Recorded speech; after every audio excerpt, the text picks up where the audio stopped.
Lahat po tayo gustong kumita. Tama ba ako? Lahat ng mga Pilipino gustong kumita eh. Lahat tayo gustong kumita ng mabilisan. Tama ba ako? So ngayon, sa panahon ngayon, sa hirap ng buhay, lahat po tayo gustong kumita. Tama? Papakita ko sa inyo kung paano tayo kikita ng mabilis dito sa Global. So ngayon, kaso nga lang, depende sa laman ng bulsa mo. Pero dito, unahan na kita, pag gusto mong karirin ang Global, dapat medyo malaki rin ilalabas mo. Tama? Paano yung buhay? Paano yung ano na yan? Ito ho. Natandaan mo yung isang account? Ang isang account ho, 7,980. Yun po yung halaga ng isang account. Ngayon, kung gusto mo talagang seryoso kung gusto mo talagang pasukin ng inyong karirin ho, huwag ka mag-isang account.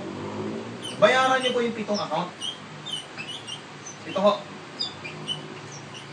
2, 3, 4, 5, 6, 7. Sa Global po, sa isang tao, pwede kang mag-7 account. Pwedeng 7 account. Or pwedeng 7 ulo.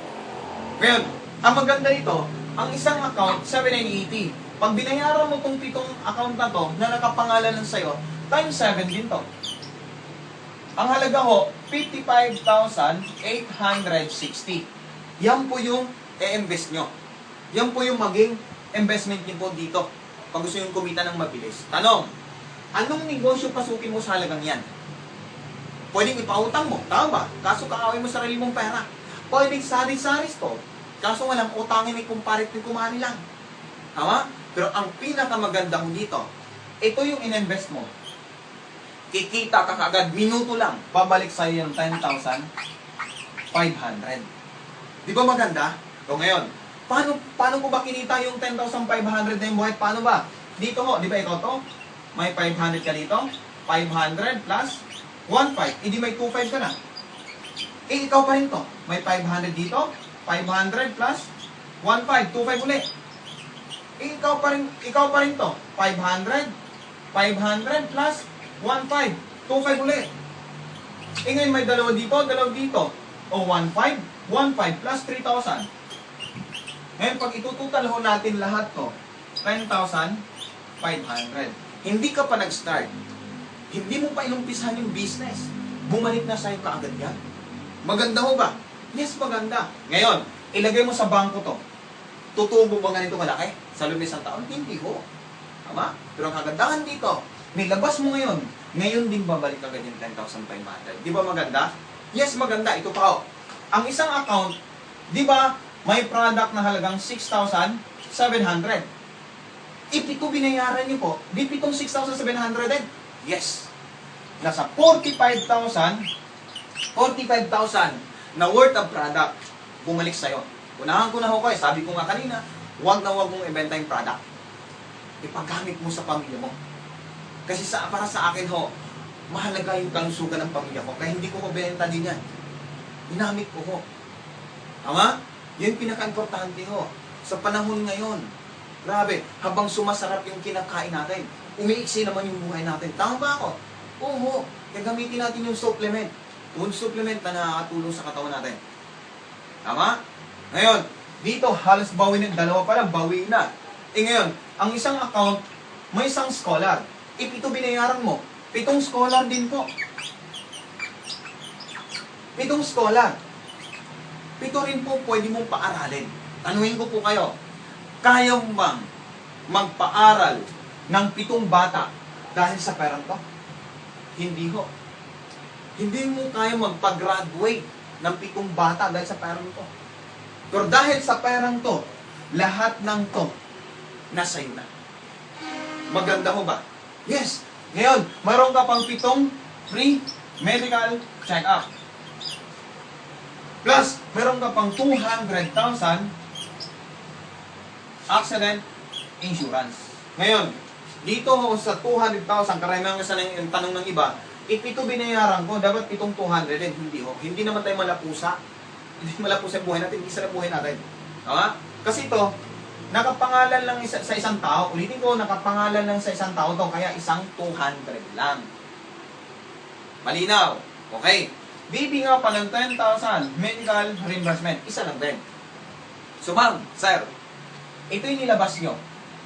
Ito na ho yung bumalik sa inyo. Bawi, oh. Bawi. Bawi, ho. Hindi ka pa nag-start. Hindi ka pa nag-umpisa. Bumalik na sa yan. Ngayon, tanong, bakit? Paano ba umpisahan? Ilang tao naman imbitahin ko? Ito ho. 1, 2, 3, 4, 5, 6, 7, 8. 8 tao lang ho. 8 tao lang imbitahin mo. Ngayon, sa 8 tao na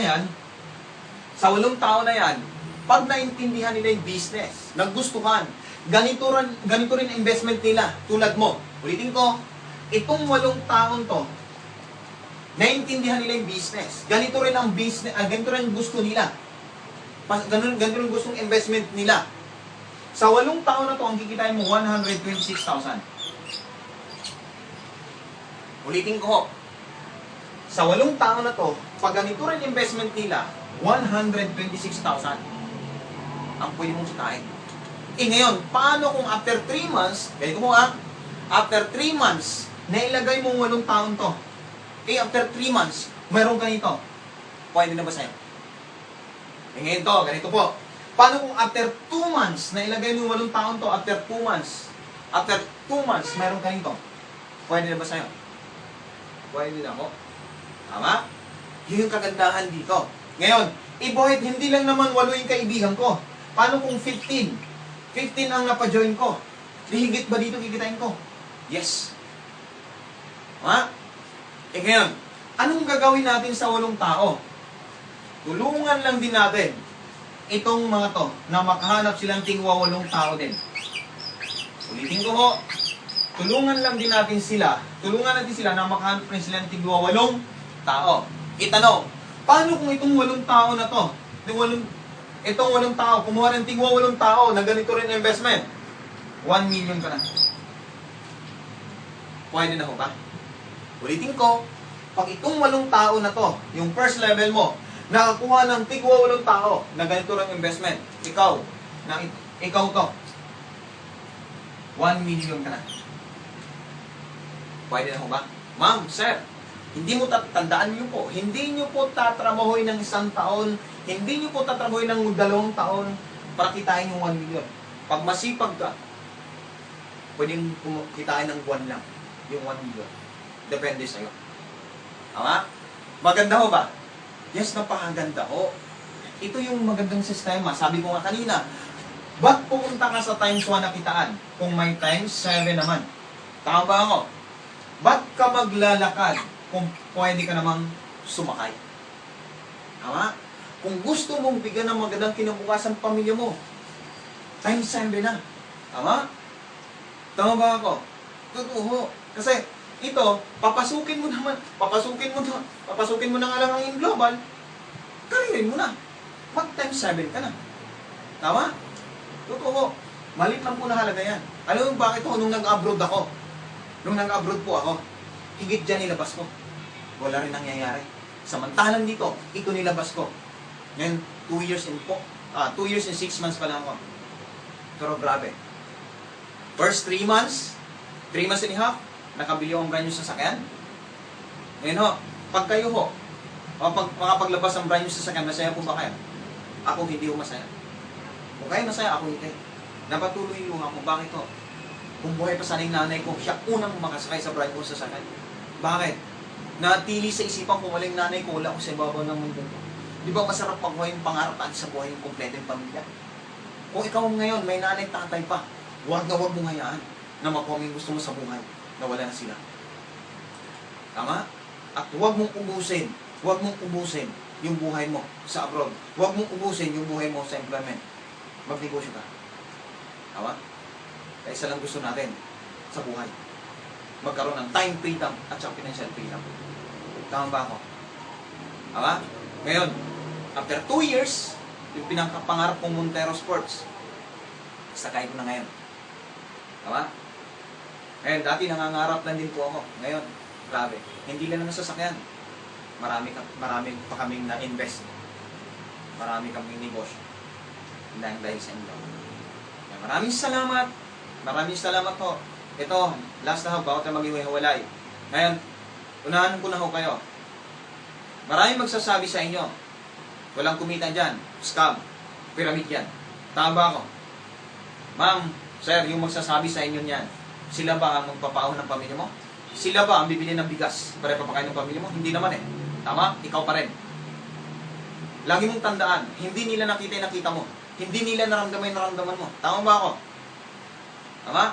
Kaya huwag niyo pong hayaan. Huwag niyo pong hayaan na yung pangarap mo ngayon ipapanakaw mo sa kanya. Nabuo na yung pangarap mo. Huwag mong hayaan na ipapanakaw mo sa kanya yung pangarap mo.